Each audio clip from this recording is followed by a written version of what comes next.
Welcome to the September call. Just so everybody knows, one of the things you can do after the call today, if you want, is you can go to our website and register for our November Congressional Education Day. That is now officially open for registration, and you're welcome to join us if it works for you to be in DC in November. What's going to happen today is I'll be introducing our speaker in a couple minutes, who's really one of the most important advisors we've had for years, and Shi-Ling Hsu. We'll go over some of the things that happened since last month's call and get into action.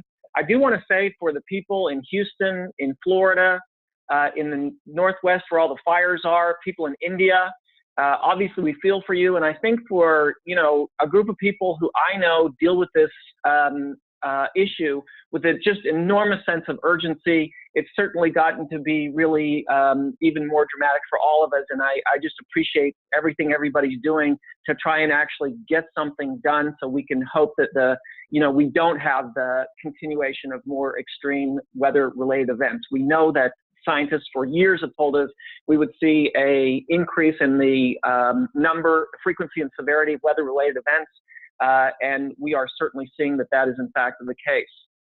Our guest, Shi-Ling Hsu, is the, I'm going to pronounce this wrong, Shi-Ling, sorry, Dalembarte Professor of Law and Associate Dean for Environmental Programs.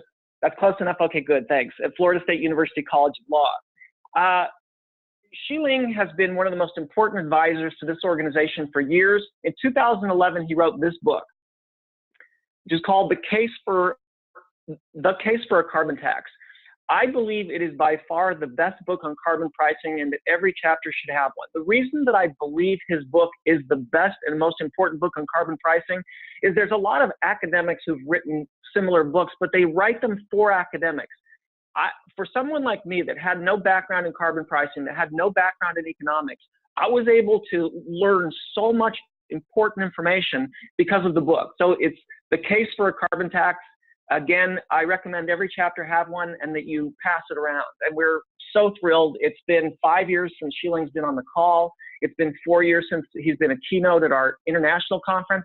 He has been on other panels for us and regional conferences, but really someone that is just such an important advisor to us. One of the things that I asked Shi-Ling to start with today is, in his book, he lays out that essentially there's three ways you can deal with climate change. You can use a regulatory approach, and you can use a market-based approach. And if you choose a market-based approach, you can pick either a cap or a tax or fee. And the book makes a very strong assertion that a market-based solution is always more efficient, and that in addition to being more efficient, a fee is actually more efficient than a cap. And so, Shi-Ling, if we could start with you kind of summarizing that argument, then we'll see how many other topics we can get to today. But again, so great to have you here, and welcome back. Well, yeah, sure. Thanks for having me. It's always great to be with Citizen Climate Lobby people. So I'm delighted to be a part of this ongoing effort. So I guess my perspective that might be kind of useful to Citizen Climate Lobby is that of an economist, and why economists believe that carbon pricing is better than most traditional regulatory approaches in most cases. So that's not to say that a carbon tax will do everything that we want it to do. It is probably widely agreed upon that it's the most important first step and foundational piece of climate policy that we could have. The reason that economists tend to favor carbon prices, and more so a carbon tax than a cap and trade program, is that economists believe in markets. Economists believe that markets find efficient ways to do things, that markets provide the incentives for people to find efficient ways to do things. Economists generally tend to believe that agencies could do an okay job of regulating emissions, but generally not find the most efficient way to do things. One of the things that a carbon price could do, that a carbon fee or a tax does very well, is to provide incentives for people to innovate, to find ways to do things more cheaply. And you don't have to have a lot of evidence for that. There's a lot of stories that one could tell about how people, when presented with kind of a price of doing something, find a way to do less of that, and a carbon fee would do that. The other part about that, or one of the other parts about that, is that a carbon price, if you can find the cheaper ways of doing things, give you more options for abatement. So the cheaper it is to reduce emissions, the more likely it is that emitters will find more ways to reduce more emissions. This kind of runs against the grain of some people that have been in the environmental movement for many, many years whose philosophy is, you know, it's basically us against the polluters. And to the extent that we can impose a little bit of pain on the polluters, we can prescribe things for them to do. That's good for us and bad for them. And that's why Citizens Climate Lobby is such a wonderful match for carbon pricing. There's been a lot of press. Gosh, it wasn't just in the past week or so, but ongoing for the past year or so, where Citizens Climate Lobby is finally getting some recognition for being polite and respectful to the members of Congress. Because the way to win this is not to kind of think of this as a zero-sum game. It's to think of a way that there's a climate policy in which everybody gets to get something out of it. And importantly, where everybody gets to be a little bit of a good guy and a hero in their own story that they make up in their mind.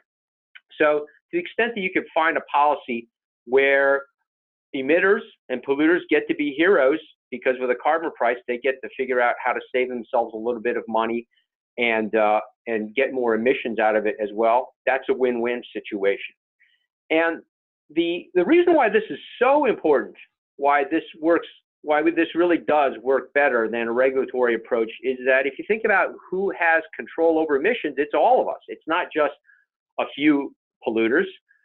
It's not just a few coal-fired power plants. It's all of us. We can make choices about what we buy, how much electricity we use, how much we drive. And the best way to incentivize behavior on the part of all those millions and millions and millions of actors, and some of whom act in different capacities, right? I mean, some of you are in charge of facilities that emit greenhouse gases. You make personal decisions and you make business decisions on behalf of your firm. The way to get all of you recruited to the task of reducing emissions and finding cheaper ways to do it is to have a carbon price that could ripple across the whole economy. I'm going to repeat a story that I'm going to apologize in advance that a lot of you CCL veterans may have heard already, but it's a story I really like to tell because it involves someone that I'm quite close with, our contractor. When we lived in Vancouver, British Columbia, where, as many of you know, they've had a carbon tax since 2008. We were there when the carbon tax was coming right online, and we needed to renovate our house. We needed to turn our small bungalow into something a little bit larger to accommodate what was then our unborn and very soon to be coming second child. And, you know, I really didn't have the bandwidth to think very much about the renovation, but at a certain point, our contractor, a lunch bucket kind of guy, came to me and he said, "These are the things I want you to think about as we rip off the roof of your house and try and add a couple of extra bedrooms up there." And he gave me all these very sophisticated solutions, some of which, by the way, are more sophisticated in places like British Columbia than they are in many parts of the United States, about high efficiency water heaters, about high efficiency windows, about all kinds of things that we could do with our renovation to save on energy costs. And then this is what he said that blew my mind. He said, you know, Professor, there's a carbon tax coming online in British Columbia, and you better be aware of what that's going to cost you. And I resisted the urge to say, who do you think you're talking to? I know all about the carbon tax. I've written all about it. And I listened to him, and it became clear that he knew a lot more about how to reduce emissions than a lot of the so-called experts I had been kind of palling around with. And it's because he had a lot of clients that were asking about the carbon tax and asking him, how do we save money? And so what does he do? He's got to go out and figure out ways to save money.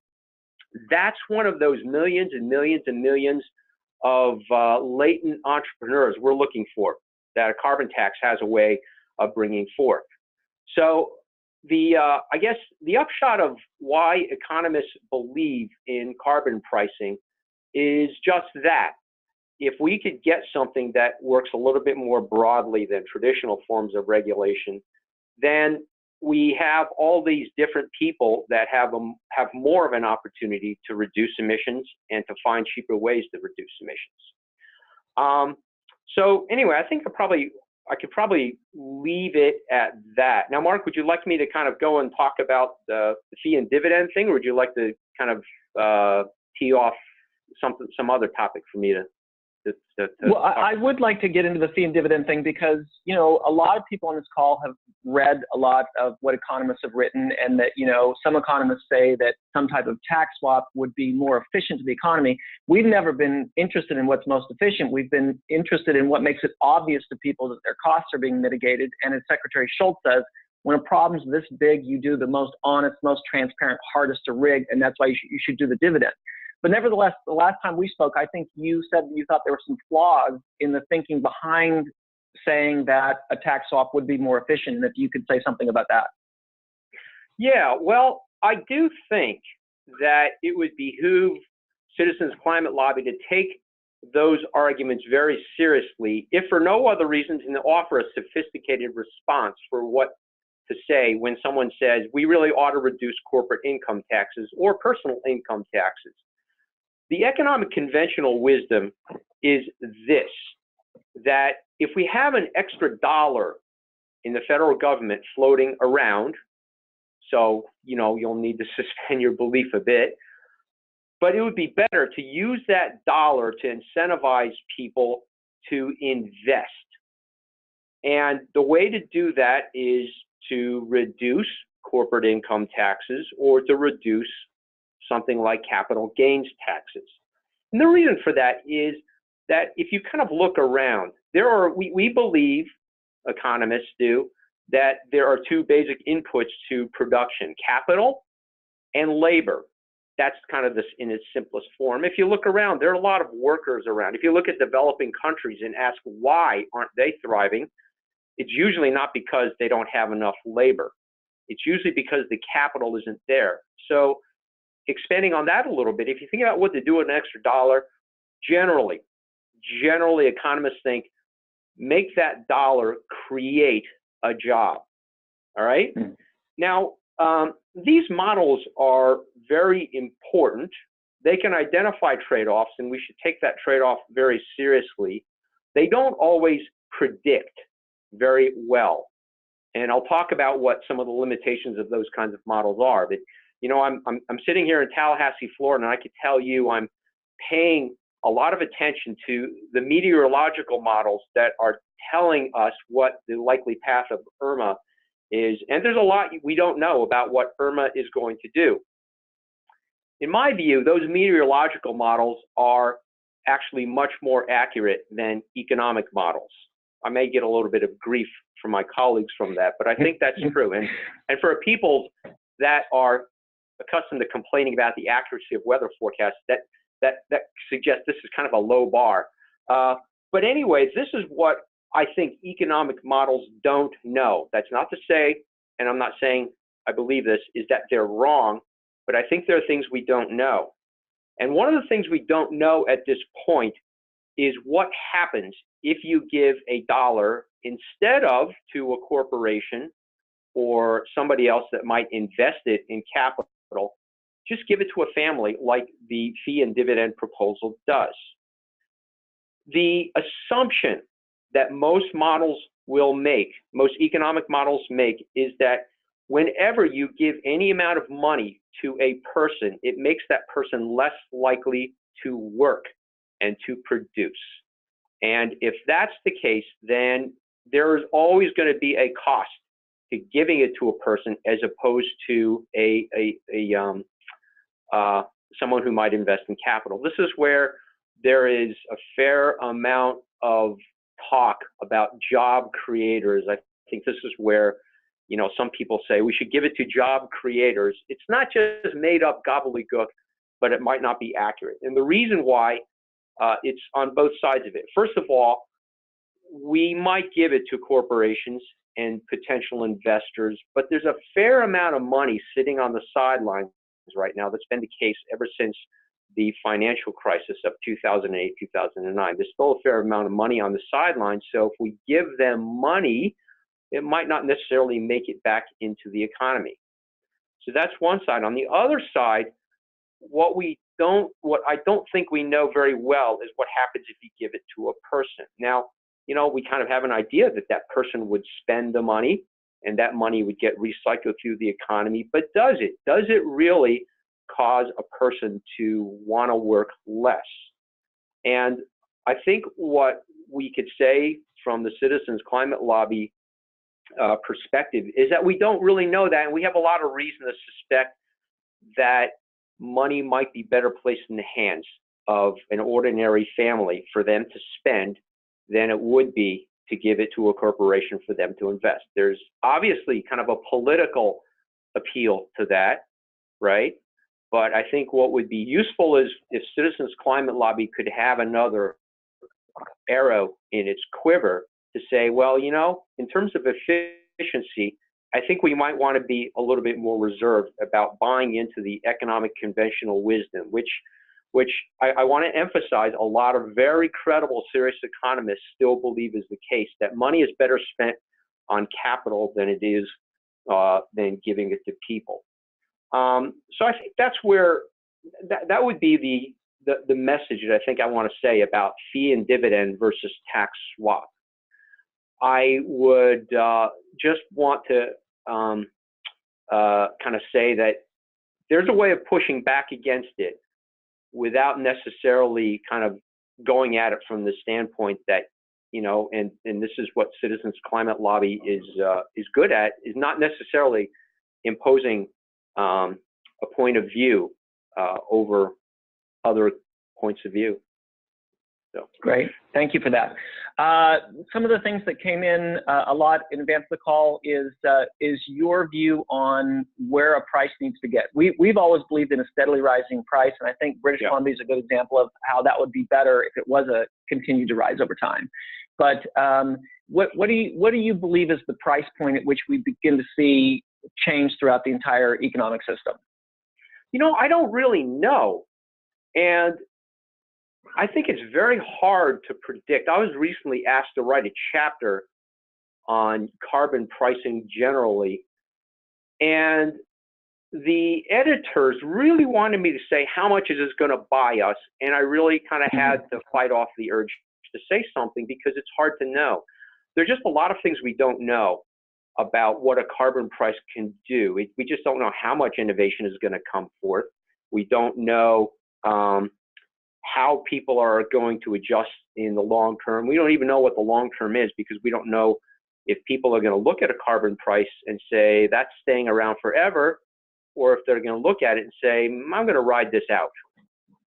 And so it's kind of hard to put a real kind of amount of reductions. There's some government reports. Some of you may have been reading up.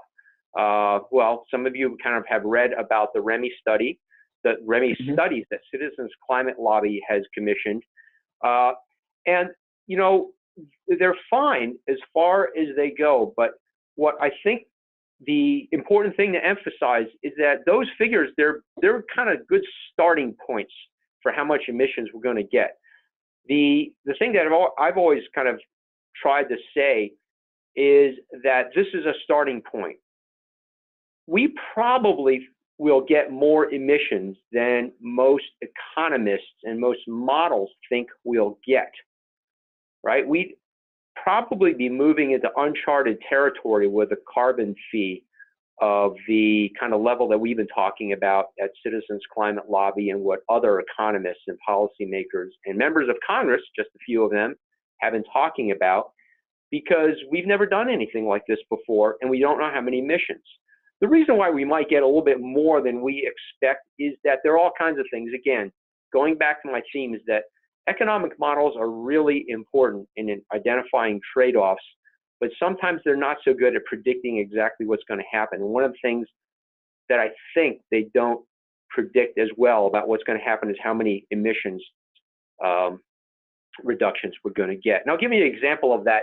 If you think about a carbon price, I mean, most of you have known enough to know that Elon Musk, the founder of Tesla, and now the owner of the firm that used to be called Solar City, I think when we thought about reducing emissions, we never dreamed that we could possibly have an electric car that could work as a battery so that you could gather wind or solar energy when the wind is blowing or when the sun is shining, and then store it in your car for drawing down if you decide not to drive out to Walmart that evening and instead of, running some electric appliances.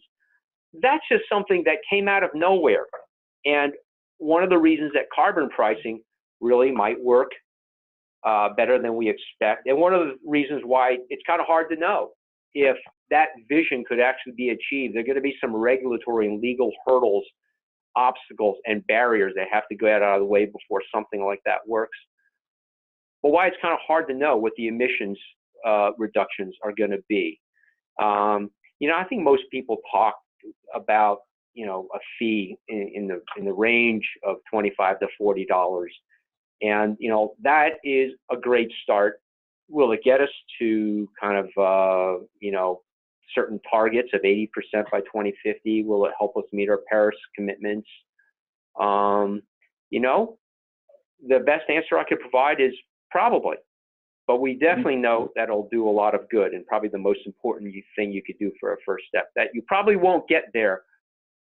No climate policy can get us there unless you have something like that to start with.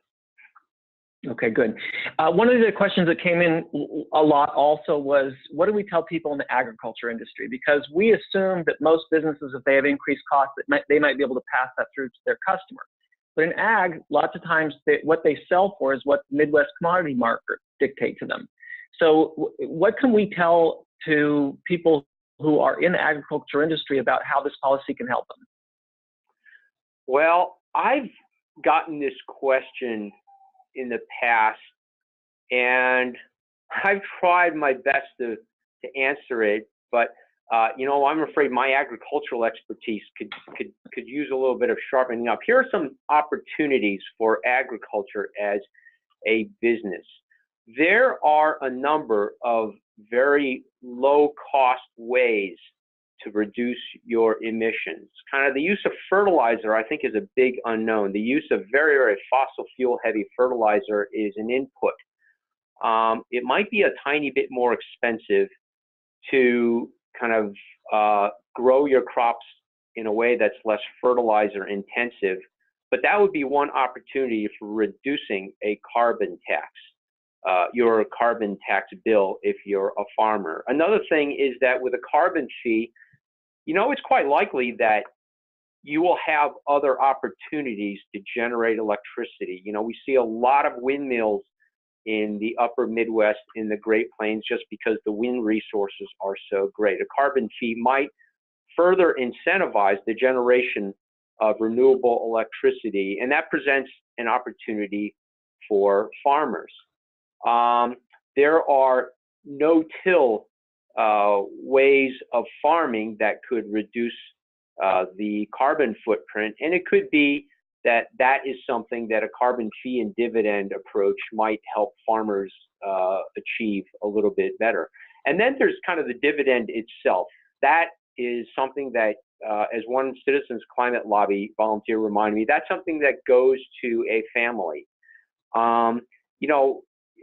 Farms do operate on pretty tight margins a lot of the time, so that a dividend really might provide some liquidity for some farmers to undertake some stuff that they otherwise might not. But a farm is going to be pretty much like other businesses.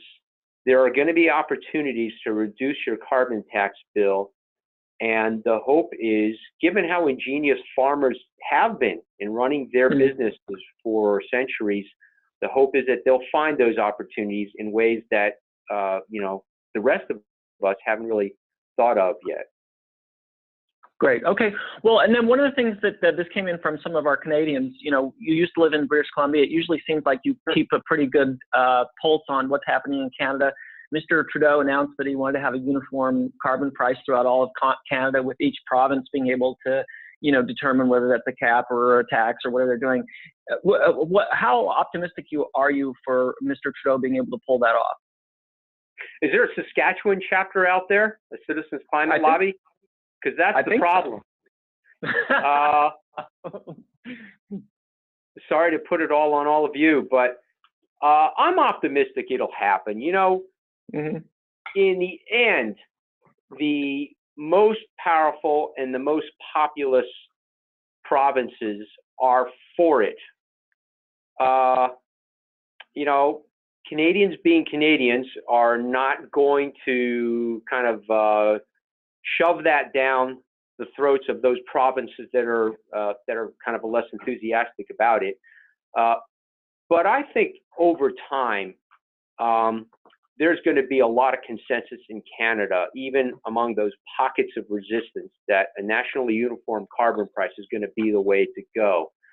You look at British Columbia, and the economic impacts are less than naysayers and skeptics thought they were going to be, and the environmental benefits in terms of emissions reductions are going to be greater.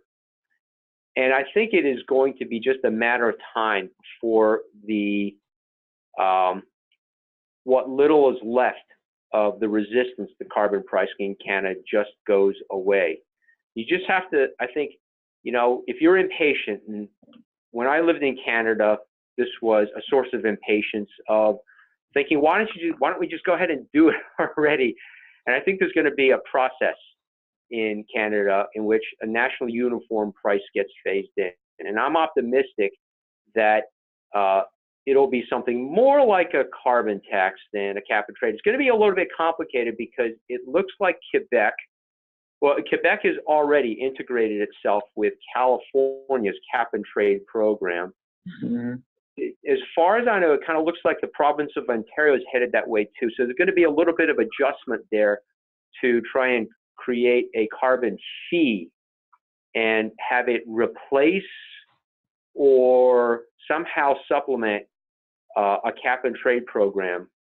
But, you know, if a civil law French-speaking jurisdiction like Quebec can work out something in common with a state like California, then I think this is something that is eminently doable.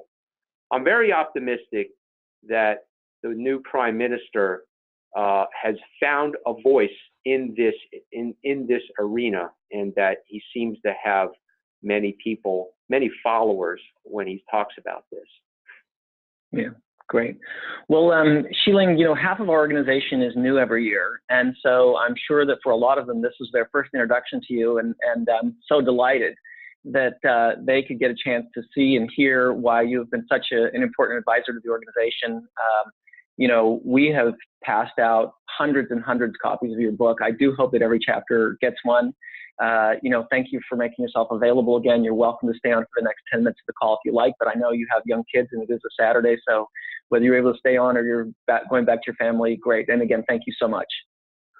Thank you. And I really would like to kind of just add as I sign off that it really is great to be around citizens climate lobby people. I think you're finally getting the press that you deserve by being polite and persistent and persistently polite. So I think that's not just good for the climate, that's not just good for the environment, but I think, as others have pointed out, this is good for American discourse in a time when we very, very badly need some mutual respect in especially contentious areas like this. And can I put in a plug for the panel discussion that we're going to have later this month?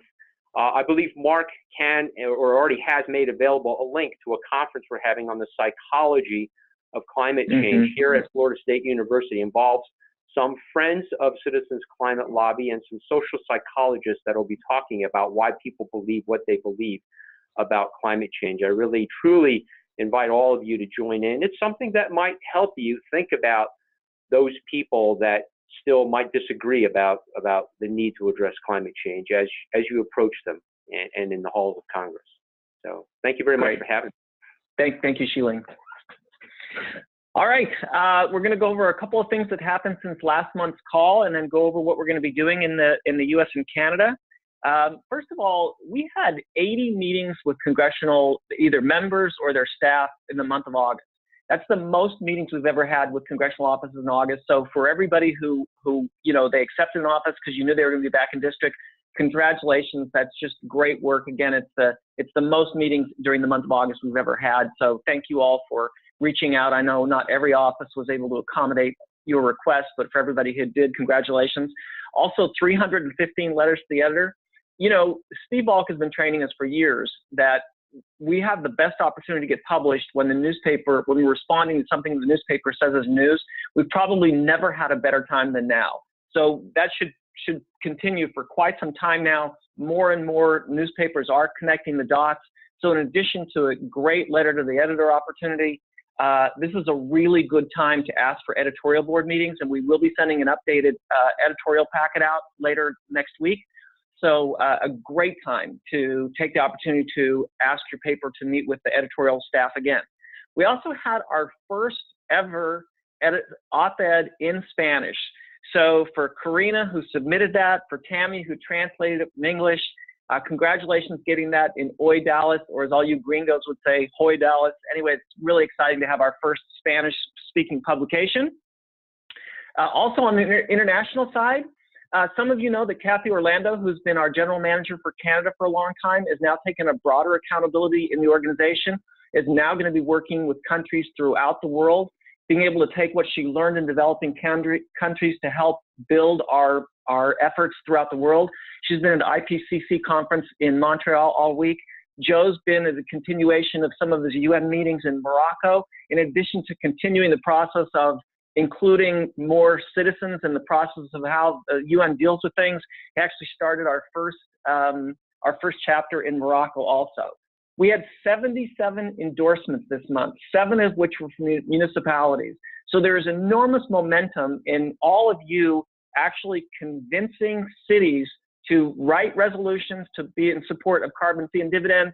And if you remember the story of how we got the Climate Solutions Caucus started, it was all being back in district, getting local support, and everybody, you're doing a really phenomenal job on that. Okay, so what are we going to be doing in Canada and the US?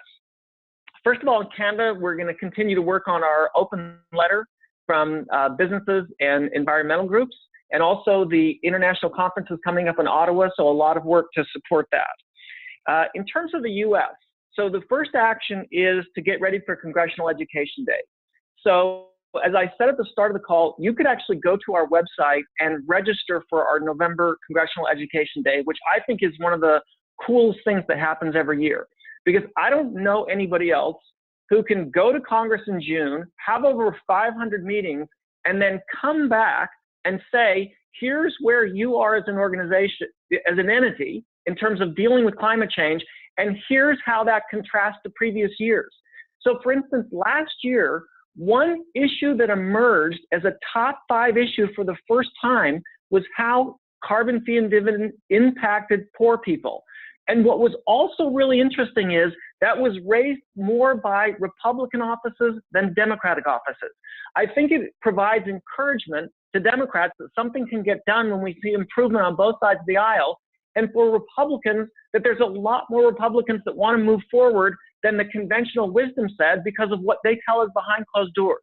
So one of the things that we've measured over the last few years is what we call engaged versus disengaged meetings with Republican offices, you know, where they ask interesting or penetrating questions. So in a 3-to-1 case, 3 years ago, there were 3 what we called good meetings with Republicans and 1 where the Republican just didn't seem that interested. The next year it went to 6-to-1. So the meetings were 6 good to 1 where we weren't as happy about it as we liked it. Last year that went to 10-to-1. So when we can go back and say, it looks like there are a lot more Republicans that want to move on that than people realize, I think that's also what's helped us to build the Climate Solutions Caucus. But now also because we've been able to take that feedback and build it into a tool and community, you can go look and see what are the issues that are most important to the people you're going to be meeting with. So for instance, 9% of offices last year said they were interested in nuclear energy as an issue. But if in Environment and Public Works, in the Senate committee, 42% of those offices said they were interested. So what that would tell you is if you were meeting with someone, if your member of the Senate is on EPW, you would want to brush up on the nuclear talks. So we're very excited to do that process. What we're asking you to do is look to see if people from your chapter can come. Maybe you might need to fundraise for them. We want to make sure that you know who's scheduling the appointment, that all the things that are happening between now and November so we can capitalize on that as the best we possibly can. Also, the second action has to do with chapter development. And we started this year with just a little under 50,000 supporters. We now have 82,000 supporters. And if you are on the call the 5-10 minutes early, what you often see is chapters that used to report 5 people being in their chapter now have 10 or 20 or 25. And so the development really is about the onboarding process with people, the training process with people. How do you include people? How do you make sure that they have something where they feel like they're making a contribution? So I think it's really important. Particularly, we usually notice a big uptick in the fall. It's almost like everybody thinks they have to go back to school. So some really, really good tools for onboarding people. And then the third thing, which is a communication exercise, which I hope everybody does. One of the things I observed is there are some people in the organization who always use the phrase Republicans and they, or Republicans and them when they talk.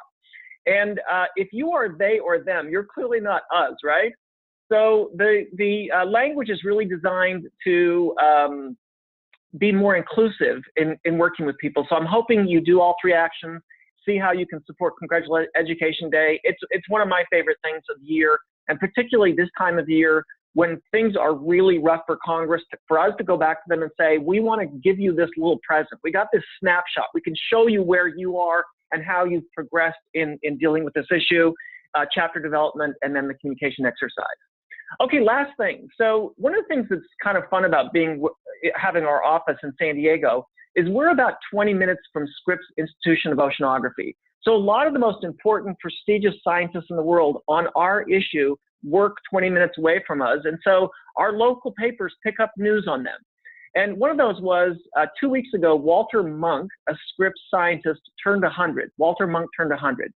If you're not familiar with Walter Munk was the scientist that our generals and admirals went to before D-Day and said, we need to know exactly when the tides will be favorable, because Walter Munk was at the forefront of studying the scientific basis for predicting tides. So Walter turned 100 years old 2 weeks ago, and what I was hoping we could do is in just a moment, if Ricky could unmute all the lines and we could just get as much of a happy birthday, Walter, as we could. It's nice to have a scientist that did something really important for the world at that point. It's nice, I think, to validate that scientists matter, experts matter, and we can send them a little birthday gift. So, Ricky, if you could mute every line, so great to have you. Happy birthday, Walter.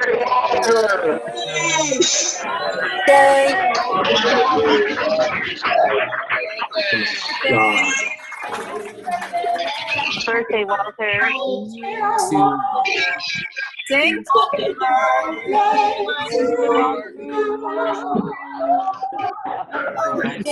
you.